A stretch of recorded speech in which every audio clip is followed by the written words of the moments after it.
Ang sulat ni Pablo sa mga taga-Galasya. Unang kabanata. Mula kay Pablo na isang apostol, kasama ang lahat ng kapatid dito, ang pagka-apostol ko ay hindi galing sa tao o sa pamamagitan ng tao, kundi sa pamamagitan ni Hesukristo at ng Diyos Ama na muling bumuhay sa Kanya mula sa kamatayan. Mahal kong mga kapatid sa mga iglesia diyan sa Galasya, sumainyo nawa ang biyaya at kapayapaang galing sa Diyos Ama at sa ating Panginoong Hesukristo. Inialay ni Kristo ang sarili niya para sa mga kasalanan natin, ayon sa kalooban ng ating Diyos at Ama. Ginawa niya ito para mailigtas tayo sa kasamaan nitong kasalukuyang mundo. Purihin natin ang Diyos magpakailanman. Amen. Iisa lang ang magandang balita.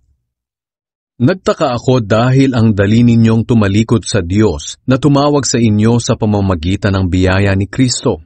Bumaling kayo sa ibang magandang balita na hindi naman totoo. Ang totoo, walang ibang magandang balita.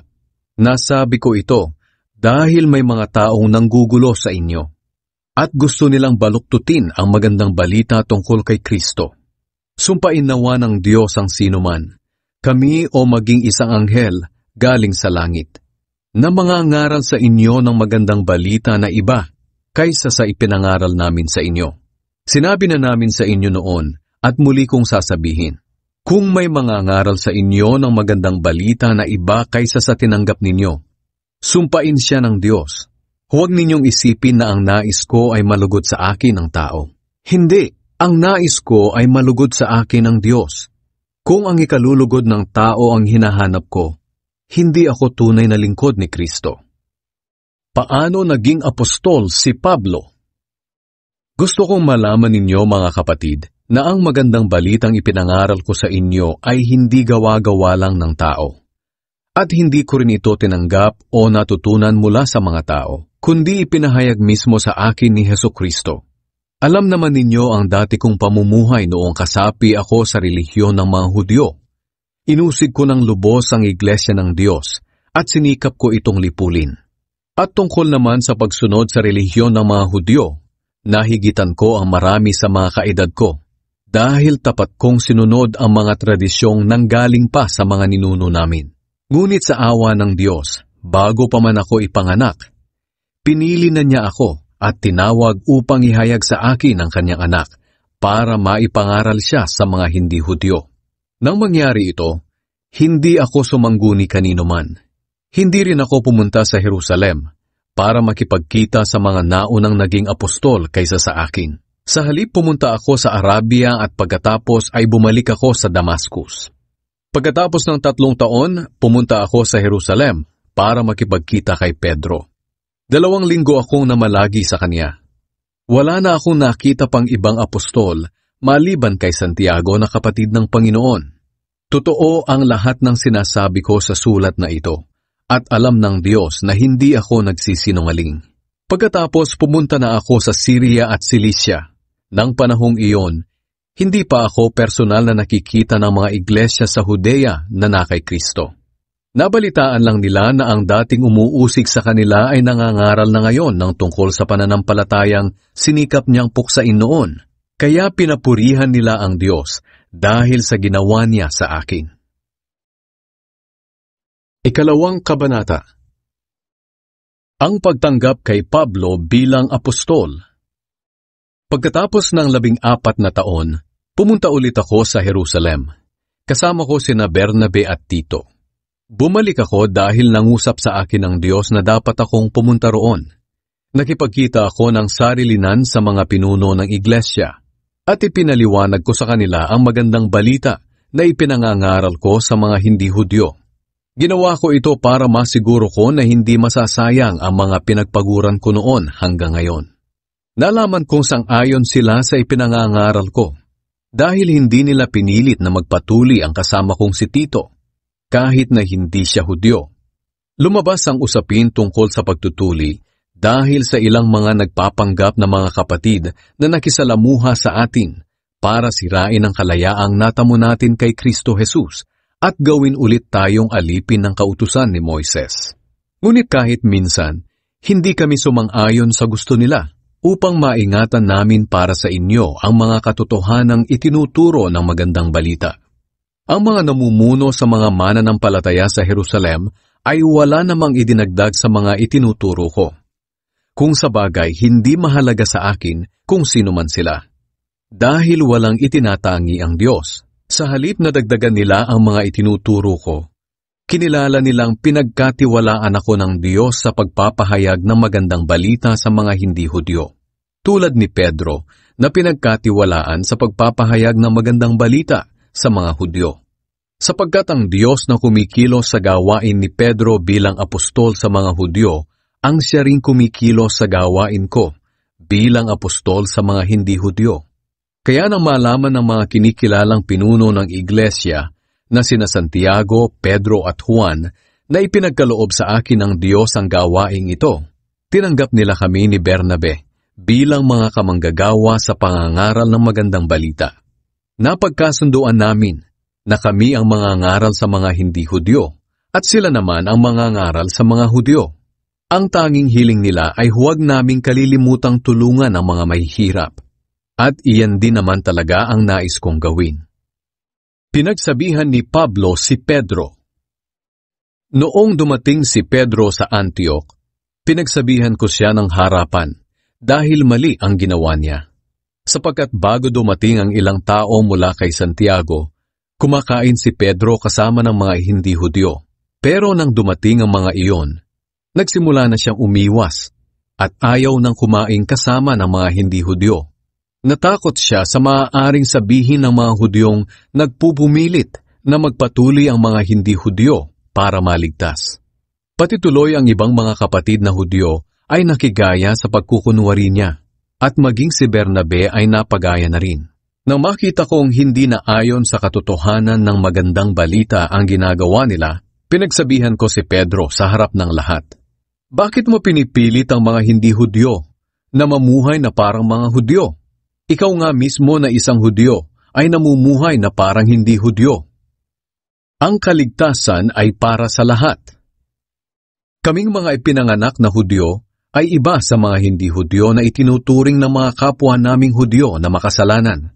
Ngunit alam namin na ang tao ay itinuturing na matuwid ng Diyos sa pamamagitan ng pananampalataya kay Hesukristo at hindi sa pagsunod sa kautusan. Kaya nga kaming mga Hudyo ay sumampalataya rin kay Kristo Jesus para maituring na matuwid sa pamamagitan ng pananampalataya at hindi dahil sa pagsunod sa kautusan, sapagkat walang sino mang maituturing na matuwid sa pamamagitan ng pagsunod sa kautusan. Ngayon, kung lumalabas na makasalanan pa rin kami, sa kagustuhan naming maituring na matuwid sa pamamagitan ng pakikipag-isa kay Kristo, masasabi bang si Kristo ang dahilan ng pagiging makasalanan namin? Hindi.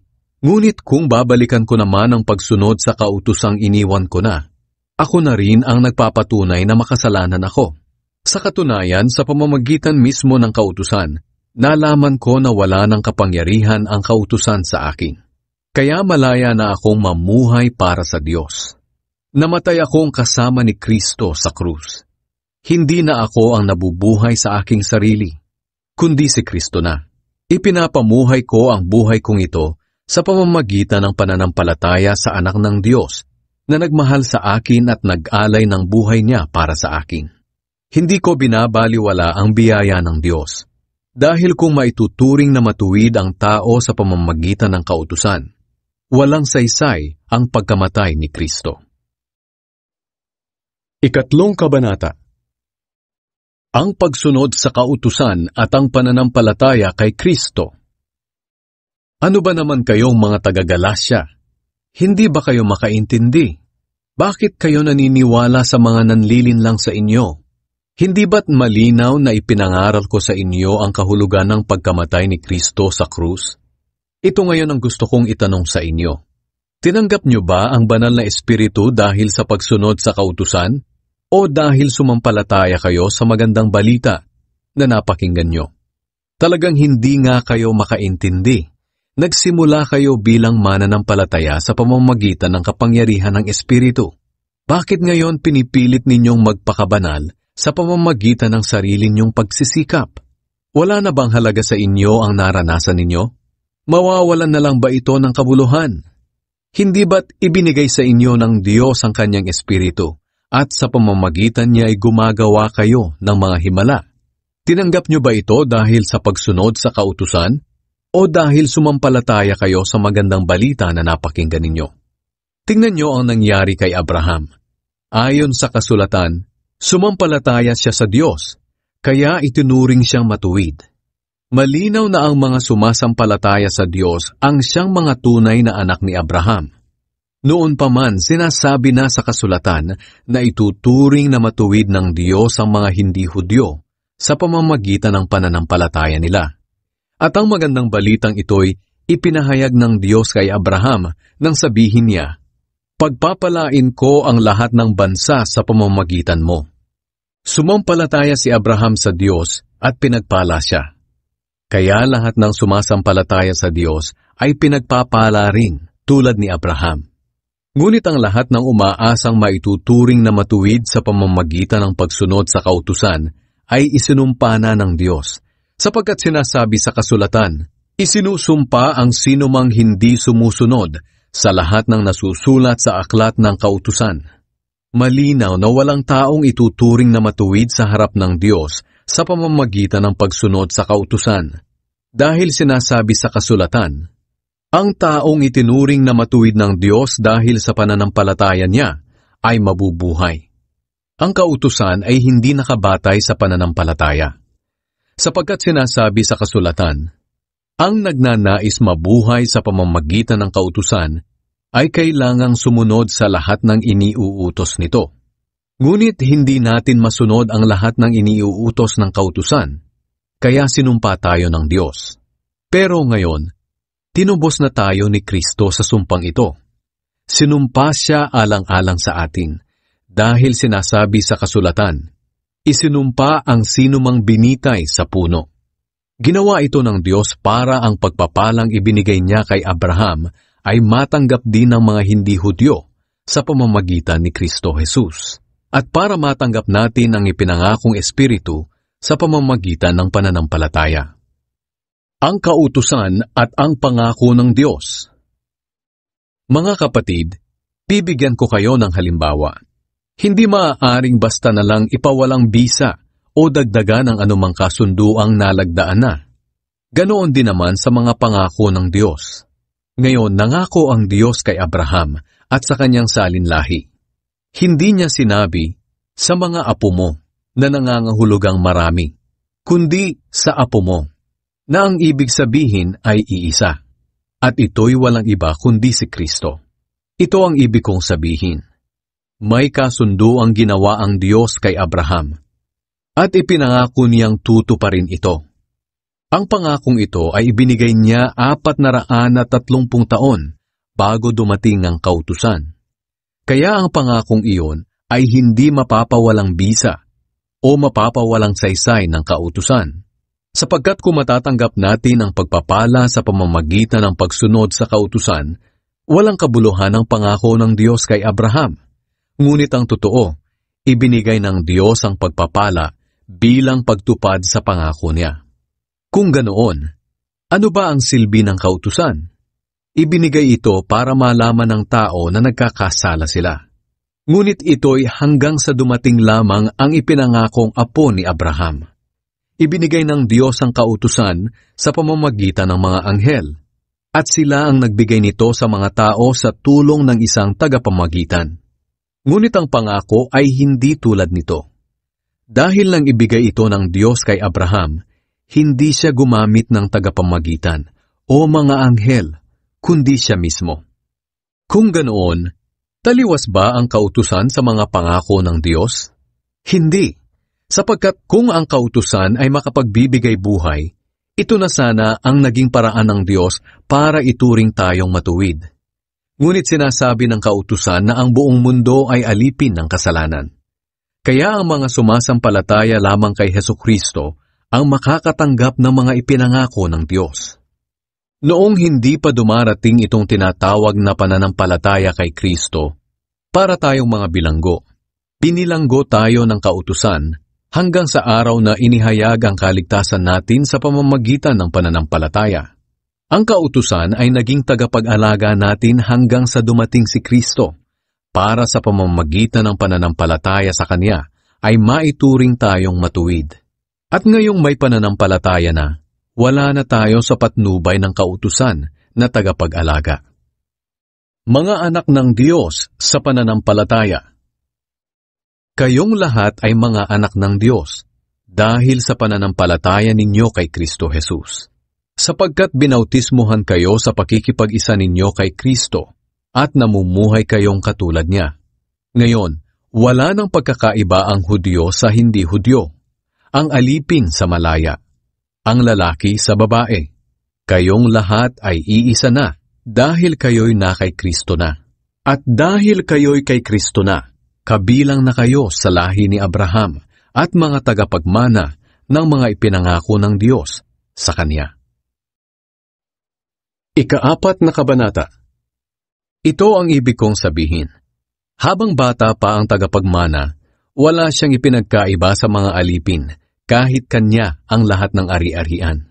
Itinatagubilin siya sa mga taong nag-aalaga sa kanya at namamahala ng mga ari-arian niya, hanggang sa araw na itinakda ng kanyang ama.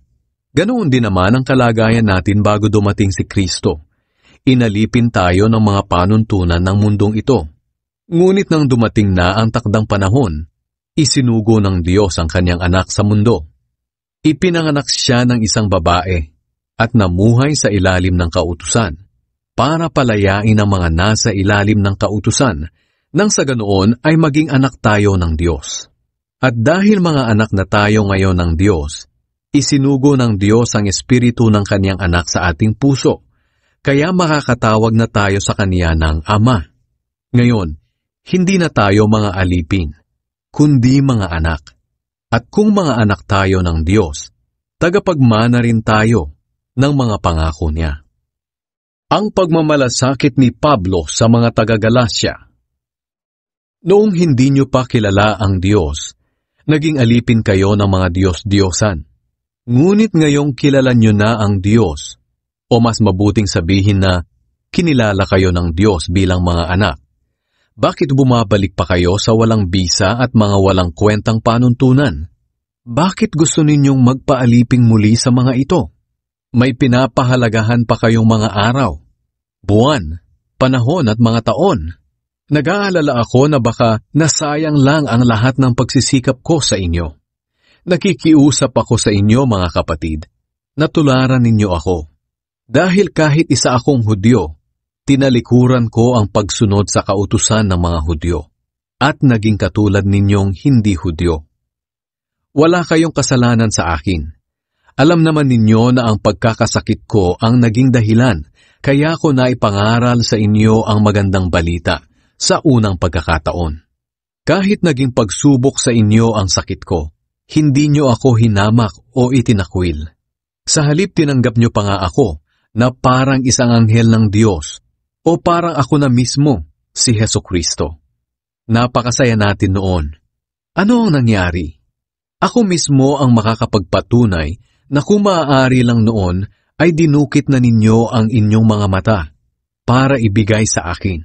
Naging kaaway na ba ninyo ako dahil sinasabi ko ang katotohanan? May mga tao riyan na nagpapakita ng pagmamalasakit sa inyo, pero hindi mabuti ang hangarin nila. Gusto lang nila akong siraan para sila ang sundin ninyo. Hindi masamang magpakita sila ng pagmamalasakit kahit wala ako sa piling nyo. Basta't mabuti lang ang hangarin nila. Minamahal kong mga anak, hanggat hindi nakikita sa inyo ang buhay ni Kristo, maghihirap akong parang isang babaeng nanganganak. Kung maaari lang sana, makapunta na ako riyan at makausap kayo ng maayos. Dahil nag-aalala ako ng labis sa inyo. Ang halimbawa ni Sarah at Hagar. Ngayon, sabihin nga ninyo sa akin, kayong mga nais magpailalim sa kautusan, hindi ba ninyo alam ang sinasabi sa kautusan? Sinasabi roon na may 2 anak si Abraham. Ang isa'y anak niya sa kanyang alipin na si Hagar, at ang isa naman ay anak niya sa asawa niya na si Sarah. Ang kanyang anak sa alipin ay ipinanganak ayon sa karaniwang panganganak. Ngunit ang anak niya sa kanyang asawa ay ipinanganak ayon sa pangako ng Diyos. Maaari nating tingnan ang dalawang babaeng ito bilang isang paghahalintulad. Kumakatawan sila sa dalawang kasunduan. Si Hagar ay kumakatawan sa kasunduan na ibinigay ng Diyos kay Moises sa bundok ng Sinai. Ipinanganak ng mga alipin ang mga anak niya. Si Hagar na kumakatawan sa bundok ng Sinai sa Arabia ay kumakatawan din sa kasalukuyang Jerusalem, sapagkat ang mga tao sa Jerusalem ay naging alipin ng kautusan. Ngunit ang asawang si Sara ay hindi alipin, at siya ang kumakatawan sa Jerusalem na nasa langit, at siya ang ating ina, dahil hindi tayo alipin ng kautusan. Sapagkat sinasabi sa kasulatan, "Matuwa ka, baog na babae, ikaw na hindi pa nagkakaanak. Humiyaw ka sa kagalakan, ikaw na hindi pa nakakaranas ng sakit sa panganganak. Sapagkat kahit iniwan ka ng asawa mo, mas marami ang magiging anak mo kaysa sa babaeng kapiling ang kanyang asawa." Mga kapatid, mga anak kayo ng Diyos ayon sa pangako niya, tulad ni Isaac na ipinanganak ayon sa pangako ng Diyos. Noong una, si Isaac na ipinanganak ayon sa Espiritu ay inusig ni Ismael, na ipinanganak ayon sa karaniwang panganganak. Ganoon din ang nangyayari ngayon. Inuusig tayo ng mga taong nais magpaalipin sa kautusan. Pero ano ba ang sinasabi sa kasulatan? Palayasin mo ang babaeng alipin at ang anak niya, dahil ang anak ng babaeng alipin ay hindi maaaring makibahagi sa mamanahin ng anak ng babaeng hindi alipin. Kaya nga mga kapatid, hindi tayo anak ng babaeng alipin, kundi anak ng babaeng hindi alipin. Ikalimang kabanata. Ang ating kalayaan kay Kristo. Pinalaya tayo ni Kristo sa ilalim ng kautusan. Kaya manindigan kayo sa pananampalatayan nyo, at huwag na kayong magpaaliping muli. Tandaan nyo ang sinasabi ko. Ako mismong si Pablo ang nagsasabi sa inyo na kung magpapatuli kayo para maging katanggap-tanggap sa Diyos, mawawalan ng kabuluhan ang ginawa ni Kristo para sa inyo. Inuulit ko na ang sino mang magpapatuli para maging katanggap-tanggap sa Diyos ay obligadong sumunod sa buong kautusan. Kayong mga nagsisikap na ituring na matuwid ng Diyos sa pamamagitan ng kautusan ay nahiwalay na kay Kristo. Nahiwalay na kayo sa biyaya ng Diyos. Ngunit umaasa kami at nananalig na sa pamamagitan ng banal na Espiritu at ng pananampalataya namin, ituturing kaming matuwid ng Diyos. Sapagkat sa mga na kay Kristo, walang halaga ang pagiging tuli o hindi. Ang tanging mahalaga ay ang pananampalatayang nakikita sa pamamagitan ng pagmamahalan. Mabuti noon ang mga ginagawa ninyo. Sino ang pumigil sa inyo sa pagsunod sa katotohanan? Hindi maaaring ang Diyos ang pumigil sa inyo dahil Siya ang tumawag sa inyo sa pananampalataya. Isipin nyo sana na ang maling aral ay parang pampaalsa na kahit kaunti ay nakakapagpaalsa sa buong masa ng harina. Umaasa ako sa Panginoon na hindi kayo magpapadala sa ibang pananaw. Parurusahan ng Diyos ang mga nanggugulo sa inyo, maging sino man sila. May mga nagsasabing itinuturo ko raw na kailangan ng pagtutuli para maging katanggap-tanggap sa Diyos. Kung totoo iyan mga kapatid, bakit inuusig pa rin ako hanggang ngayon? At kung iyan nga ang itinuturo ko, walang kabuluhan ang mensahe tungkol sa kamatayan ni Kristo sa krus, ang mensaheng hindi matanggap ng iba. At sa mga nanggugulo naman sa inyo, hindi lang sana sila magpatuli, kundi magpakapon na rin. Mga kapatid, tinawag kayo upang maging malaya. Ngunit huwag ninyong gamitin ang kalayaan nyo para pagbigyan ng mga pagnanasa ng laman. Sa halip, magmahalan kayo't magtulungan, sapagkat ang buod ng buong kautusan ay nasa isang utos. Mahalin mo ang iyong kapwa gaya ng iyong sarili. Ngunit kung patuloy kayong mag-aaway-away na parang mga hayop, baka tuluyan na ninyong masira ang buhay ng isa't isa. Ang pamumuhay sa banal na espiritu. Kaya mamuhay kayo ng ayon sa nais ng banal na espiritu para hindi ninyo mapagbigyan ng pagnanasa ng laman. Sapagkat ang ninanasa ng laman ay laban sa nais ng espiritu, at ang nais ng espiritu ay laban sa ninanasa ng laman. Magkalaban ang dalawang ito, kaya hindi ninyo magawa ang gusto ninyong gawin. Ngunit kung nagpasakop na kayo sa banal na espiritu, hindi na kayo sakop ng kautusan. Ang mga taong sumusunod sa ninanasa ng laman ay makikilala sa gawa nila. Sexual na imoralidad, kalaswaan, kahalayan, pagsamba sa mga Diyos-Diyosan, pangkukulam, pagkapuot, pag-aaway-away, pagkasakim, pagkagalit, pagkakawatak-watak, pagkakahati-hati, pagkainggit, paglalasing, pagkahilig sa kalayawan, at iba pang kasamaan. Binabalaan ko kayo tulad ng ginawa ko na noon. Ang mga namumuhay ng ganito ay hindi mapapabilang sa kaharian ng Diyos. Ngunit ito ang bungang makikita sa taong namumuhay sa kapangyarihan ng banal na espiritu. Pag-ibig, kagalakan, kapayapaan, pagtitiis, kabutihan, kagandahang loob, katapatan, kahinahunan, at pagpipigil sa sarili. Kung ganito ang pamumuhay natin, hindi natin malalabag ang mga utos ng Diyos. Ipinako na ng mga nakay Kristo ang pagnanasa at masasamang hangarin ng kanilang laman doon sa krus. At dahil nga namumuhay na tayo sa kapangyarihan ng banal na espiritu, magpatuloy tayo sa patnubay nito. Huwag tayong maging mapagmataas. Huwag nating galitin ang ating kapwa at iwasan ang inggitan. Ika-6 na kabanata. Magtulungan tayo. Mga kapatid, kung may magkasalaman sa inyo, kayong mga ginagabayan ng banal na espiritu ang dapat tumulong sa kanya para magbalik loob sa Panginoon. Ngunit gawin niyo ito ng buong hinahon at mag-ingat kayo dahil baka kayo naman ang matukso. Tulungan ninyo ang isa't isa sa mga problema at sa ganitong paraan ay matutupad ninyo ang utos ni Kristo. Kung mayroon sa inyong nag-aakala na nakakahigit siya sa iba, gayong hindi naman, nililin lang lamang niya ang kanyang sarili. Dapat suriin ng bawat isa ang ginagawa niya. At kung mabuti ang ginagawa niya, magalak siya. Pero huwag niyang ikukumpara ang sarili niya sa iba, dahil may pananagutan ang bawat isa sa kanyang ginagawa. Ang mga tinuturuan ng salita ng Diyos ay dapat na tumulong at magbigay sa mga nagtuturo sa kanila. Huwag ninyong linlangin ang inyong sarili. Ang Diyos ay hindi madadaya ni numan. Kung ano ang itinanim ng tao, iyon din ang kanyang aanihin. Kung ang ninanasa ng laman ang sinusunod ng isang tao, kamatayan ang aanihin niya.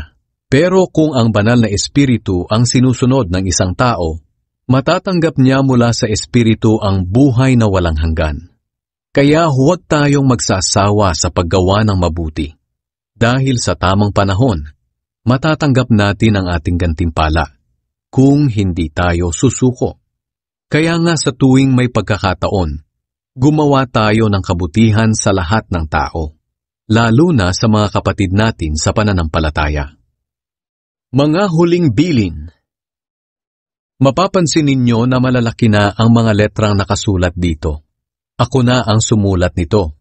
Gusto lamang ng mga namimilit sa inyong magpatuli na magbigay lugod sa kapwa nila Hudyo, sapagkat natatakot silang usigin ng mga ito kung ituturo nila na ang kamatayan lamang ni Kristo ang siyang makapagliligtas sa tao. Sila mismong mga tinuli ay hindi naman sumusunod sa kautusan. Ipinagpipilitan lang nila na magpatuli kayo para maipagmalaki nila na sumusunod kayo sa seremonyang ito. Ngunit para sa akin, wala akong ibang ipinagmamalaki, maliban sa kamatayan ng ating Panginoong Hesukristo sa krus. At dahil sa kamatayan niya sa krus, wala nang halaga para sa akin ang mga bagay sa mundo. At wala rin akong halaga para sa mundo. Hindi na mahalaga kung tuli tayo o hindi. Ang tanging mahalaga ay kung binago na tayo ng Diyos. Sa lahat ng pinili ng Diyos at namumuhay ayon sa mga turo kong ito, sumainyo nawa ang kapayapaan at awa ng Diyos. Mula ngayon, huwag niyo na akong guluhin. Ang tanda ng mga sugat sa katawan ko ay nagpapatunay na sinusunod ko si Jesus. Mga kapatid, pagpalain nawa kayo ng ating Panginoong Hesukristo. Amen.